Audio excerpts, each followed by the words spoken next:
debuting a new weekly segment here on Newsletter 9 on Fox 54.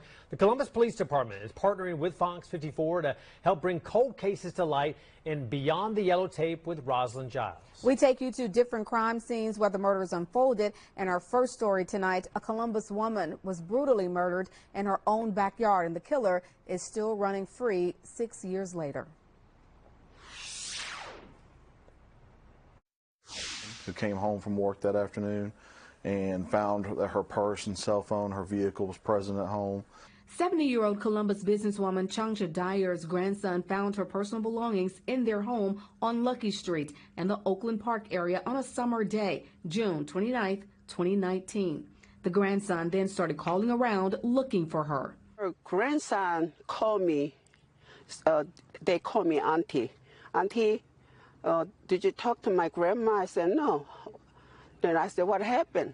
Chung Washington and Changja Dyer had a long-lasting friendship that started in their homeland of Korea. Ironically, years later, both ended up in the Fountain City, where their relationship continued to thrive. That led to the friends and her grandson calling 911 for missing persons. Patrol officers would respond, and in a short time later, she would be found deceased by a gunshot wound in her backyard. Dyer's body locked in a storage shed and shot multiple times. Now, 6 years later, the question remains unanswered. Who killed Changja Dyer and why? What we do have is a network of individuals that live and are familiar in the area that knew Ms. Dyer was trying to sell some items that she no longer wanted. Not only did we find Changja Dyer's best friend, but we also talked with her neighbors, all who remember that dreadful day. We agreed to conceal this man's identity. If you know something, report it. I mean, because it could happen to you, and I'm sure you would want if it happened to your family.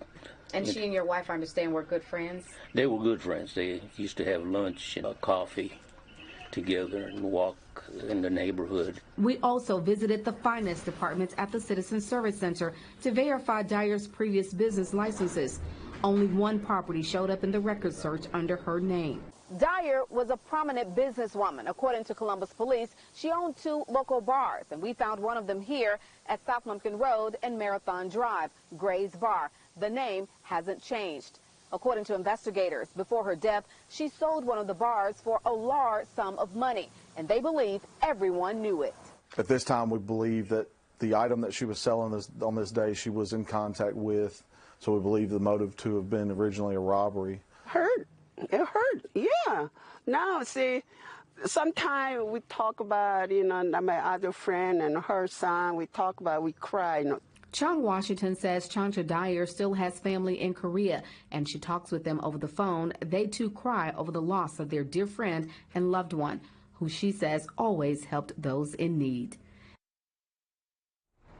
The Columbus Police Department is offering reward money for any information that leads to an arrest in this case.